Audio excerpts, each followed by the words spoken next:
கொலை விசாரணை உலக அளவில் வேண்டாம் என்கிறார். கொன்றவனே நீதிபதி பார்த்து என்கிறார். உள்ளக விசாரணை, அதாவது சர்வதேச சட்டங்களின் படி ஒரு நாட்டை சம்பந்தப்படுத்தி அந்த பிரேரணையை கொண்டு வருகின்ற பொழுது உள்ளக விசாரணை நடைபெற்றப்பட வேண்டும். அந்த நாட்டுடைய இணக்கத்துடன் இடமுறை கொண்டு வர வேண்டும். அதுதான் அதனுடைய சாராம்சம். அந்த நவநீதம் பிள்ளையார் சமர்ப்பிக்கப்பட்ட அறிக்கையிலும் அந்த விடயம் சொல்லப்பட்டிருக்கின்றது. தமிழரசு கட்சி ஏதோ உள்ளக விசாரணை கோருவது போலவும் சர்வதேச விசாரணை அவர்கள் கோரவில்லை என்பது போலவும் இத்தனை உண்மைகளையும் மூடி மறைத்து விடக்கூடிய வகையில் இன்றைக்கு ஒரு புது இயக்கம் தொடங்கப்பட்டிருக்கிறது.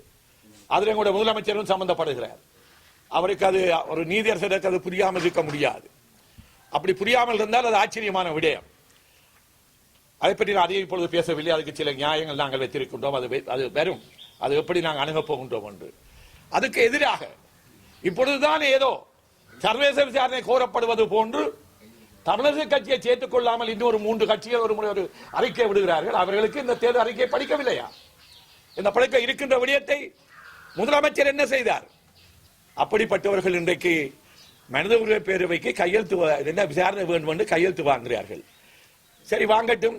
ஏதோ எங்களை இங்கே பார்த்தேன், எங்களுடைய கூட இருக்கின்ற 3 கட்சிகளும் போர்க்குற்றம் அவர்கள் எங்களோடு சுரேஷ் பிரேமச்சந்திரன், செல்வம் அடைக்கலநாதன் எங்களோடு வந்திருந்தார்கள். அமெரிக்காவோடு பேசுகின்ற வேளைகளில் அந்த தீர்மானம் நிறைவேற்றுவதில் எங்களோடு இருந்தார்கள். இப்பொழுது அவர்கள் 3 பேருமே ஒரு இடத்திலே கூடி போர்க்குற்ற விசாரணை தான் வேண்டும் என்று சொல்லுகிறார்கள். அது போர் நிறைவேற்றப்படியாக இருக்கின்றது. கொலை விசாரணை உலக அளவில் வேண்டாம் என்கிறார். கொன்றவனே நீதிபதி பார்த்து என்கிறார்.